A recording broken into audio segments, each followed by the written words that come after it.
हम दिल्ली के मॉडल पर विद्यालय बनाएंगे। अरे भवन बनाने से पहले शिक्षक को दो, बच्चे पढ़ेगा, बच्चे तो 10th में भी पढ़ लेगा। खड़ा में पर तुम गेस्ट टीचर की बहाली करके बच्चे को पढ़ाई की सुनिश्चित सदन तक लड़ने का काम करता है, जो ऐसा के पूर्व राष्ट्रीय महासचिव है कि तत्काल में स्थिति सुधार होगा। सबसे पहले आपके चैनल को देखने वाले तमाम लोगों को मेरा हार्दिक अभिनंदन है, वंदन है। देखिए, आपने कहा कि प्रखंड में 10+2 जितने विद्यालय हैं वह सिर्फ कहा जाए तो कागज़ पर ही चल रहा है। सही बात है।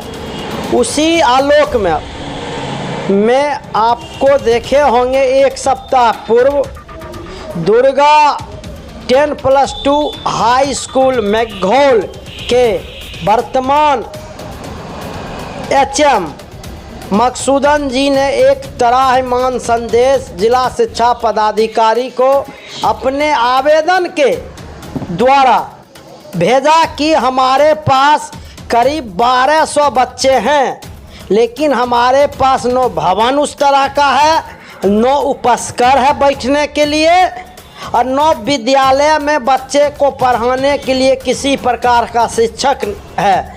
इन्होंने यह त्राहिमाम संदेश भेजा है और शायद हमें तो लग रहा है एक सप्ताह करीब होने चला है। इस पर जिला से जरा सा भी जिला शिक्षा पदाधिकारी के द्वारा मैंने एक जरा सा भी ध्यान नहीं दिया गया है। स्थिति ज्यों का त्यों बना हुआ है।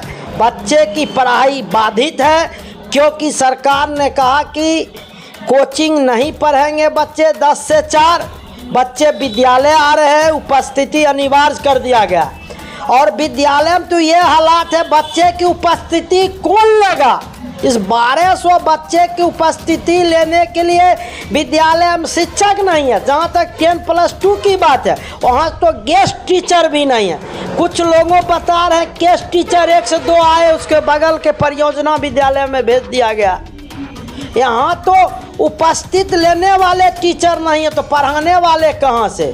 और 10+2 विद्यालय का विद्यार्थी का रीड होता है, वहीं से अगला कदम बढ़ता है। और उसी को यह सरकार की कहिए खामियाजिया है, या आपको पदाधिकारियों का कि मैंने तुगलकी फरमान हुआ कि 10+2 में भी 75% उपस्थिति अनिवार्य है। तो हम पूछना चाहते हैं के पाठक जी, दुर्गा हाई स्कूल आके देखिए।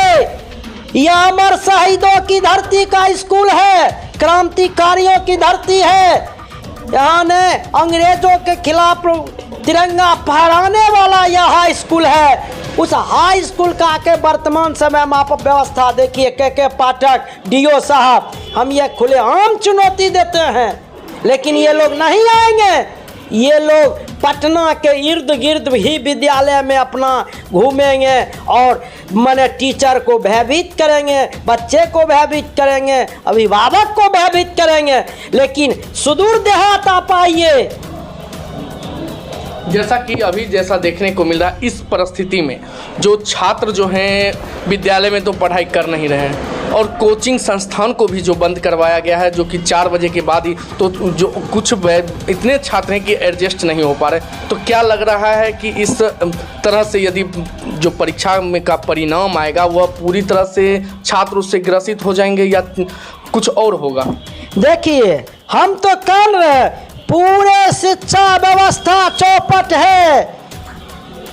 ये तो कहा कि हम सुधारेंगे, ठीक है। आपने कल का आपका बयान देखा के पाठक, हम दिल्ली के मॉडल पर विद्यालय बनाएंगे। अरे भवन बनाने से पहले शिक्षक को दो, बच्चे पढ़ेगा, बच्चे तो 10th में भी पढ़ लेगा।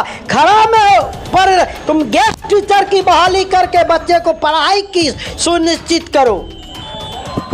जैसा कि इन्होंने बताया है कि इन्होंने के पाठक से डायरेक्ट चुनौती देकर उनसे मांग की है और उन्होंने कहा है कि शिक्षक की व्यवस्था अविलंब करवाई जाए। तो ऐसा नहीं लग रहा है कि यहाँ पर कुछ जैसे कि अब अभिभावक जो हैं उनकी भी कमजोरी है, कुछ छात्र की भी कमजोरी है, जैसे कि बहुत सारे जैसे AVP हैं और बहुत सारे समुदाय जो छात्र संगठन हैं, ये सभी क्यों नहीं आगे आते हैं कि शिक्षक की मांग हो? देखिए, जहाँ तक आप कहते हैं छात्र संगठन इस मुद्दे पर, तो सुन लीजिए, एक ही छात्र संगठन है, वह CPIML के भाकपा माले का आयसा, ऑल इंडिया स्टूडेंट एसोसिएशन आयसा, जो लगातार छात्रों के हित की लड़ाई लड़ता है। आज के डेट में डॉक्टर संदीप सौरभ पालीगंज के विधायक शिक्षकों के सवाल पर, विद्यार्थियों के सवाल पर सड़क सदन तक लड़ने का काम करता है, जो आयसा के पूर्व राष्ट्रीय महासचिव थे, और यहाँ भी इसकी जरूरत है। तो यहाँ का क्या लग रहा है कि स्थिति सुधार कब तक हो सकती है? हमें तो नहीं लग रहा है कि तत्काल में स्थिति सुधार होगा। जैसा कि इन्होंने सीधे कह दिया है कि अब तो बड़ी चुनौती एक हो गई है DO के लिए। अब देखना यह है कि सप्ताह बीत गए, अब कितने दिन बाद यहाँ पर अतिथि शिक्षक आते हैं और क्या व्यवस्था होती है। बेगूसराय से अभिषेक सिन्हा की रिपोर्ट।